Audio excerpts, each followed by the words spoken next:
Hello, শুনতে পাচ্ছো Delwar? Hello. জি sir, শোনা যায় শোনা যায়। আচ্ছা, আমরা আমরা আশা করছি যে আর আমরা 5-10 মিনিটের মধ্যে শেষ করে ফেলবো। তো যেটা হলো যে আমরা একটা সিটি স্ক্যান দেখতে পাচ্ছি। এটা সিটি স্ক্যান কেন? এটা কিন্তু অ্যাক্সিয়াল সিটি স্ক্যান। অ্যাক্সিয়াল মানে ট্রান্সভার্স ভিউ। হচ্ছে ট্রান্সভার্স ভিউ মানে একটা পেশেন্টকে আমরা ট্রান্সভার্সলি যদি স্লাইড করি সেটাই। তো এখানে দেখো এই যে লিভারটা, এটা কিন্তু লিভার, এটা লেফট লোবের দিকে দেখা যাচ্ছে যে একটা হাইপোডেন্সিলেশন, একটা মার্জিন আছে। তার ঠিক নিচে দেখা যাচ্ছে আরেকটা ডাবল এজ বলি আমরা, পেরিফেরি অফ দ্য লেশনে একটা ডাবল এজ দেখা যাচ্ছে, মাল্টিপল সেপ্টা থাকে অনেক সময়। এটা হচ্ছে ল্যামেলার মেমব্রেন অফ দ্য হাইড্রেটিভ সিস। এটা সেপারেট হয়ে গেছে যখন এটা একটা আসলে একটা মেয়ের নেয়া, যে ছবিটার মধ্যে ডিসক্রিপশন দেওয়া আছে, তোমরা বেরিসান ল্যাবে দেখতে পারো। তাহলে এটা মনে রাখতে হবে যে কি দেখা যাবে, মাল্টিপল সেপ্টা দেখা যাবে, একটা হাইপোটেন্স লেশন দেখা যাবে, তার মধ্যে মাল্টিপল সেপ্টা দেখা যাবে, এটা মনে রাখতে হবে। এটা হচ্ছে লিভার, এটা হচ্ছে লেফট লোবের মধ্যে এই একটা সিস্ট। এই সিস্টটার মধ্যে আমরা দেখতে পাচ্ছি যে একটা সেপ্টা দেখা যাচ্ছে আলাদা। আর এই যে আমরা নিচে যে এটা দেখতে পাচ্ছি, এটা কিন্তু স্টোমাকের মধ্যে যে কন্ট্রাস্ট, ওরাল কন্ট্রাস্ট দেওয়া হয়েছিল সে কন্ট্রাস্ট। আর এই যে কালোটাও দেখতে পাচ্ছি, এটা কিন্তু স্টোমাকের ভিতরে এই গ্যাস।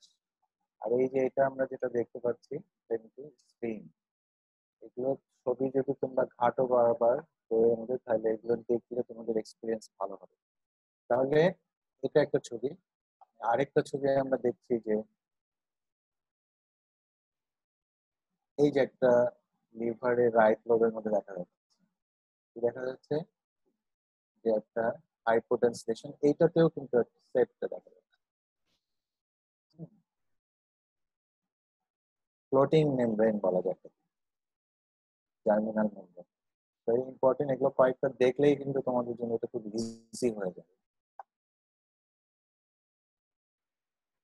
তো আমরা বলছি যে হাইড্রেটিভ সিস্ট, লিভারের যে হাইড্রেটিভ সিস্ট, সেক্ষেত্রে আসলে এই ট্রিটমেন্টের জন্য একটা টার্সিয়ারি ইউনিট যেখানে আছে সেখানে আসলে ম্যানেজমেন্ট করা উচিত।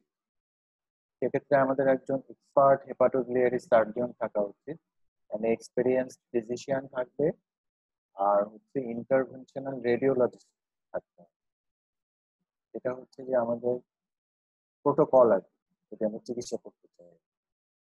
তো এই পেশেন্ট গুলো, কিছু কিছু পেশেন্টকে শুধু মেডিকেলি ট্রিটমেন্ট করা যেতে পারে, মেডিকেল ট্রিটমেন্টে অনেকে ভালো হয়ে যায়। হুম। কিন্তু কিছু কিছু ক্ষেত্রে কম্বিনেশন দরকার হয়। এটা নির্ভর করে, এর আগে আমরা বলেছি যে সিস্টের ক্রাইটেরিয়ার উপর। তো আমরা মেডিকেল ট্রিটমেন্টে এখানে কি দিয়ে থাকি, অ্যালবেন্ডাজল দিয়ে থাকি। এটা খুবই একটা চমৎকার ড্রাগ। দেখা যায় যে অ্যালবেন্ডাজল খেয়ে যাদের সিস্ট ছোট থাকে তাদের অনেকে টোটালি ভালো হয়ে যায় অ্যালবেন্ডাজল। এক্ষেত্রে আমরা অনেক সময় প্রলং, মাস ব্যাপী, কয়েক মাস ব্যাপী অ্যালবেন্ডাজল দেওয়া হয়। আর যেগুলো অ্যালবেন্ডাজলের ট্রিটমেন্টে যদি রেসপন্স না করে, আমরা ফলো আপ আল্ট্রাসাউন্ড করে দেখি যদি ট্রিটমেন্ট রেসপন্স হচ্ছে না, বা যে ক্ষেত্রে সিস্টের সাইজ অনেক বড়, যে কোনো সময় রাপচার হয়ে যেতে পারে, তাদের জন্য একটা মিনিমাল অ্যাক্সেস থেরাপি বলি আমরা এটাকে। সেটা কি, সেটা হচ্ছে পেয়ার। পেয়ার জিনিসটা কিন্তু মনে রাখতে হবে, পেয়ারটা কি, পরীক্ষার সময় কিন্তু অনেকেই বলতেই পারো না। Pair, PAIR। পিতে কি, পিতে হচ্ছে পাংচার। এখানে একটা জিনিস মনে রাখতে হবে, তুমি যে কোনো ইন্টারভেনশনই নাও না কেন, সেটা মিনিমাল অ্যাক্সেস হোক আর ওপেন সার্জিক্যাল হোক, যা কিছুই করো, তোমাকে কিন্তু ইনিশিয়াল কোর্স অফ অ্যালবেন্ডাজল দিয়ে তারপরে এই চিকিৎসাগুলো শুরু করতে হবে। কেন করতে হবে? কারণ যদি তুমি মিনিমাল অ্যাক্সেস বা ওপেন যেটাই করো, এই সময় কিন্তু স্পিলেজ হয়, প্রোটোস্কোলিসিস গুলো যদি কোনো কারণে ছড়িয়ে যায় আশেপাশে, তাহলে সেখানেও কিন্তু নতুন নতুন সিস্টেম। এই জন্য অবশ্যই ইনিশিয়াল কোর্স অফ অ্যালবেন্ডাজোল দিয়ে তারপরে তোমাকে মিনিমাল অ্যাক্সেস থেরাপি, যেটা পেয়ার বা অন্য যা কিছু করো সেটা করতে হবে। তো পেয়ারের কম্পোনেন্ট গুলো কি? পিতে হচ্ছে পাংচার, পিসটাকে প্রথমে পাংচার করা হয়, এটা অবশ্যই under image guidance. Image guidance দ্বারা ব্লাইন্ডলি করতে গেলে কিন্তু আমরা স্পিলেজ করে ফেলবো, এটা খুবই রিস্কি। লিভারের মধ্যে ব্লাইন্ডলি কোনো পাংচার করতে গেলে অনেক সময় সিভিয়ার হেমোরেজ হয়ে পেশেন্ট কিন্তু মারা যায়। ভেরি ইম্পর্টেন্ট, এই জন্য তোমাকে ইমেজ গাইডেড কি করতে হবে? পিতে হচ্ছে puncture.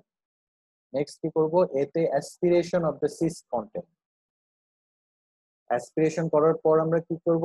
Injection or instillation of hypertonic saline. Hypertonic স্যালাইনটা কি?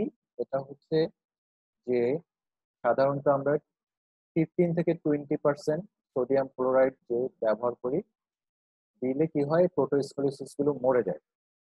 তাহলে আমাকে কি করতে হবে? প্রথমে পাংচার করতে হবে ইমেজ গাইডেড, অ্যাসপিরেশন করতে হবে, আইতে হচ্ছে ইনস্টিলেশনও বলতে পারো, কোথাও ইনজেকশন লেখা আছে সেটা বললে হবে, of hypertonic saline in the cyst cavity.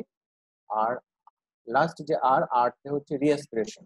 তাহলে পেয়ার জিনিসটা তোমরা ভালো করে মনে রাখার চেষ্টা করো, এটা কিন্তু খুব কঠিন কিছু না, খুবই সহজ একটা বিষয়, যদি মনে রাখার চেষ্টা করো। এখন আমরা প্রথমে মেডিকেল থেরাপি দিলাম, দিয়ে যদি ভালো না হয় পেয়ার করলাম, পেয়ার করেও যদি ভালো না হয় সেক্ষেত্রে আমরা সার্জিক্যাল ইন্টারভেনশনে যেতে পারি। কিন্তু যাই করে আমি বারবার এক কথা বলছি যে তোমাদের অবশ্যই মেডিকেল ট্রিটমেন্ট সাইমালটেনিয়াসলি চালু থাকবে। তো আমরা সার্জিক্যাল ইন্টারভেনশন কি করতে পারি? রেডিকাল, টোটাল অর পার্শিয়াল পেরিসিস্টেক্টমি করি আমরা উইথ ওমেন্টোপ্লাস্টি। ওখানে যে জায়গাটায় সিস্ট থাকে সিস্টটাকে পুরোটা কেটে ফেলে দিয়ে ওখানে যে গ্যাপটা তৈরি হয় সেই গ্যাপটার মধ্যে আমরা ওমেন্টাম দিয়ে দিই, তাহলে এটাকে বলে ওমেন্টোপ্লাস্টি। আর যদি দেখা যায় যে হাইড্রেটিভ সিস্টটা লিভারের পেরিফেরিতে, সারফেসের কাছে অথবা যে কোনো বর্ডারের কাছে, সেক্ষেত্রে আমরা হেপাটিক সেগমেন্টেক্টমিও করে ফেলতে পারি। সেই জন্যই প্রথম থেকেই বলা হয়েছে যে এটা একটা টার্সিয়ারি ইউনিটে করতে হবে। হেপাটিক সেগমেন্টেক্টমি করতে গেলে একটা হেপাটোবিলিয়ারি সার্জন বা যারা এক্সপিরিয়েন্স তাদের থাকতে হবে, এবং সেক্ষেত্রে আমরা একটা কুশা বলে একটা যন্ত্র ব্যবহার করি। হেপাটিক লিভার সেকশন করা কিন্তু খুব ইজি না, ব্লিডিং হয়ে পার অপারেটিভ পেশেন্ট কিন্তু মারা যাবে। তুমি তুমি স্কিন কাটার মতো ব্লেড দিয়ে কিন্তু লিভার কাটা যায় না, সিভিয়ার ব্লিডিং হবে। লিভার কাটার জন্য কুশা, কুশা হচ্ছে একটা স্পেশাল ডিভাইস, সেটা দিয়ে আমরা লিভার সেকশন করি। এটা সব জায়গায় অ্যাভেলেবল না, এটা রংপুরেও নেই, এটা ঢাকায় ছাড়া আর কোথাও আছে কিনা আমার জানা নেই। যাই হোক, তাহলে আমরা কি করতে পারি? হেপাটিক সেগমেন্টেক্টমি করতে পারি, radical or total partial pericystectomy with omentoplasty করি। ডিউরিং অপারেশন আমাদের কি করতে হবে? অপারেশনে যাওয়ার আগে আমাদের কিছু প্রিপারেশন নিয়ে রাখতে হবে। একটু আগে যেটা বলেছি, আমরা যখন পেয়ার করার সময় কি করি? যে ইনজেকশন দেই বা ইনস্টিলেশন কি করি? হাইপারটনিক স্যালাইন, সেটা কি 15 to 20% হাইপারটনিক স্যালাইন, অথবা আমরা ইথানল দিতে পারি 75 থেকে 95%, অথবা 1% পভিটান আয়োডিন। অনেকে আবার 10% পভিটান আয়োডিনে দিতে পারে। এটার কি করি আমরা? এইটা একটা প্যাক দিয়ে রাখি ওখানে আশেপাশে, এই হাইপারটনিক স্যালাইনের প্যাক দিয়ে রাখি, কারণ যে প্রোটোস্কোলিসিস গুলো স্পিলেজ হবে সেটা যাতে সরাসরি আমাদের কোনো অর্গানের বা অ্যাবডোমিনাল ক্যাভিটির অন্য কোনো কিছু কন্ট্যাক্টে না আসে, এবং ওই প্যাকের মধ্যেই যেন থাকেন, এবং ওই হাইপারটনিক স্যালাইনের মধ্যে পড়লেই সেগুলো যাতে মারা যায়। এটা কিন্তু একটা ইম্পর্টেন্ট প্রিকশন। এটা যদি আমরা না নিয়ে সার্জারি করতে যাই তাহলে স্পিলেজ হয়ে 1-2 মাস পরে রুগী দেখা যাবে আরো মানে অনেক হাইড্রেটিভ সিস্ট নিয়ে তোমার কাছে চলে আসে। এটা কিন্তু অনেক সময় জিজ্ঞেস করা হয় পরীক্ষায় যে তুমি কি প্রিকশন নিবা, সার্জারি করার সময় কি প্রিকশন নিবা। তাহলে আমরা কি করব? হাইপারটনিক স্যালাইন ব্যবহার করব। তো এখানেই আমাদের শেষ। আর তাহলে আমি আশা করছি যে তোমরা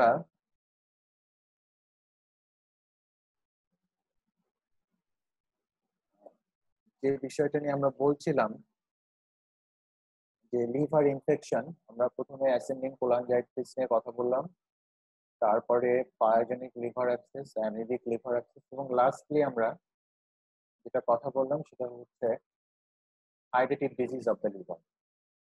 তো আমি যতটুকু তোমাদের বললাম এতটুকু মনে রাখলেই কিন্তু না। তো তোমাদের দেখতে পাচ্ছি 47 অনলি 48। তোমরা যদি ক্লাসে বেশি আগ্রহ না হও তাহলে কিন্তু আমাদের এই ক্লাসগুলোর প্রতি আমরা আগ্রহ হারায় ফেলবো। তো আজকে এ পর্যন্তই শেষ। আমি আশা করব নেক্সট ক্লাসে 100 পার্টিসিপেন্ট থাকবে, এবং তোমরা যে আজকে 49 জন থাকলা এটা কিন্তু আমি প্রিন্সিপাল স্যারকে জানাবো। তো তোমাদের, আমরা এত আগ্রহ নিয়ে তোমাদের ক্লাস নেওয়ার চেষ্টা করছি, তোমরা স্টুডেন্ট হয়ে কি এমন কাজে এত ব্যস্ত যে তোমরা আমাদের এই ক্লাসটা অ্যাটেন্ড করতে পারছো না? স্যার আসসালামু স্যার আলাইকুম। অনেকের একটা প্রবলেম থাকে যে নেটওয়ার্ক নাই, অনেকেই গ্রামে আছে, নেটওয়ার্ক নাই। একটা বিষয় হলো জমে একটা ক্লাস করা মোটামুটি হাফ জিবি বা 1 জিবির মতো লাগে। আসলে জিনিসটা ইকোনমিক্যালি বেনিফিশিয়াল না। কেন, আর এখন তো ওই যে স্মার্টফোনেও তো করা যায়, তাই না? স্যার স্মার্টফোনে করলেও সেম পরিমাণ ডেটা কাটে। আর মেইন জিনিসটা হলো নেটওয়ার্ক প্রবলেমটা সব জায়গায় প্রায়। ঝড়ের মধ্যে তো প্রায় অনেক জায়গায় নেটওয়ার্ক পাওয়াই যায় না। আচ্ছা, যাই দিনাজপুরে হোক। এই প্রবলেমটা হতো। আচ্ছা, স্যার এখন আমাদের পর্যন্ত আরেকটা তোমাদের বিষয় যে, স্যার, হ্যাঁ বলো। আমাদের স্যার স্টুডেন্টই হচ্ছে মোট 110 জন, আর 20 থেকে 30 জনের মতো গ্রামে থাকে যাদের নেটওয়ার্ক সেভাবে জুমে তো স্যার নেটওয়ার্ক কানেকশনটা খুব ভালো না হইলে মানে কাজ করে তা না। অবশ্য ঠিক, তা অবশ্য ঠিক। সেক্ষেত্রে 20-30 জনের মতো এখানেই স্যার আসতে পারে না যে। আচ্ছা, 20-30 জন, 100 জনের মধ্যে 20 জন বাদ দাও, 80 জন তো, তাই না? আরো 10 জন বাদ দাও, 70 জন। 70 জন হতে তো এখনো 20 জন লাগবে, তাই না? আচ্ছা, যাই হোক, তোমরা সবাইকে বলবা যে সবাই চেষ্টা করবে, হ্যাঁ, কারণ তোমরা কিন্তু, এটা সত্যি কথা, করোনার কারণে কিন্তু তোমরা কিন্তু কি হচ্ছে, বঞ্চিত হচ্ছে কিন্তু। কারণ হচ্ছে যে তোমাদের একটা ভাইটাল টাইম টাইম হচ্ছে ফিফথ ইয়ার। ফিফথ ইয়ারটা যে এত ভাইটাল, তোমার যে এই যে ক্লাসে যে ক্লাসগুলো না হয় তোমরা করতে পারবা এখান থেকে ওখান থেকে কালেক্ট করে, কিন্তু তোমাদের যে ওয়ার্ডে যে মিসিংটা হচ্ছে এটা কিন্তু বিশাল মিসিং আমি মনে করি। কারণ ওয়ার্ডের শিক্ষাটাই কিন্তু খুবই ইম্পর্টেন্ট। ওয়ার্ডের ক্লাসগুলো যে নেওয়া সম্ভব হচ্ছে না, এগুলো যেভাবেই হোক তোমাদের পরবর্তীতে এগুলো কাভার করে নিতে হবে। কিভাবে কাভার হবে আমি জানি না, তোমাদের নিজের আগ্রহ নিয়েই এগুলো কাভার করে নিতে হবে। ঠিক আছে? সময়গুলোকে নষ্ট করো না, যে যেভাবে পারো মিডিয়ার সঙ্গে যোগাযোগ করে, মানে মিডিয়াতেও তো অনেক কিছু দেয় দেখি, ক্লাস ক্লাস বিভিন্ন বাইরের দেশে দেখা যায় যে কিভাবে এক্সামিনেশন করতে হয়, হ্যাঁ, এগুলো কিন্তু অনেক দেখা যায়। দেখে তোমরা নিজেরা বাসায় যদি কাছাকাছি আরেকজন কেউ থাকো মিলে করো, না হলে নিজেই ডামি হয়ে এগুলো ক্লিনিক্যাল এক্সামিনেশন গুলো কিন্তু তোমাদের শেখা হচ্ছে না। এটা কিন্তু তোমাদের জন্য একটা বিশাল মিসিং হচ্ছে আমি মনে করি। ক্লিনিক্যাল এক্সামিনেশন না করলে তুমি ভালো ডক্টর হতে পারবে না তো। আর এগুলো তো রিফ্লেক্স তৈরি হতে হবে। এগুলো তো না যে তুমি একবার দেখলা দেখেই তোমার হয়ে গেল। ক্লিনিক্যাল এক্সামিনেশন তো অনেক সিস্টেম, প্রত্যেকটা সিস্টেমে বারবার এক্সামিন না করলে কি হচ্ছে যে তোমার মধ্যে রিফ্লেক্স আসছে না। এই জন্য নিজেরা নিজেদের ভালো ডাক্তার হওয়ার জন্য নিজেরা যেভাবে পারো এগুলো প্র্যাকটিস করার চেষ্টা করো। ঠিক আছে? তো ঠিক আছে, জি আজকে স্যার। এই পর্যন্তই শেষ। আচ্ছা, তোমরা ভালো থাকো, আমাদের জন্য দোয়া করো। সবার জন্য দোয়া করি, হ্যাঁ। খোদা হাফেজ। জি স্যার। আসসালামু আলাইকুম স্যার। ওয়ালাইকুম আসসালাম। ওয়ালাইকুম আসসালাম।